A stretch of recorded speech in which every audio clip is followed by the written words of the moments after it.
દોસ્તો, તમે દૂધ પાક બનાવીને તો ખાધો હશે, પણ આવી રીતે સેવ પાક બનાવીને ક્યારે નહીં ખાધો હોય. તો સેવ પાક બનાવવા માટે મીઠી સેવના પડીકા લઈ આવવાના અને તેને બહાર કાઢી લેવાની. હવે તેમાં કાજુ, દ્રાક્ષ અને બદામ નાખવા માટે લઈ લેવાની. પછી એક તવામાં ઘી ગરમ કરી લેવાનું.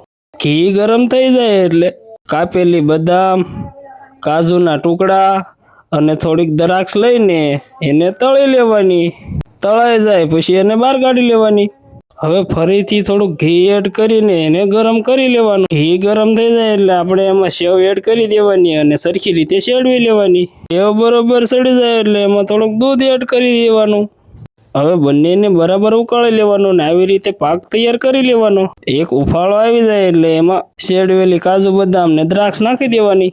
હવે આપણો સેવ પાક બનીને તૈયાર છે. કેમ આવી ગયો ને મોઢામાં પાણી?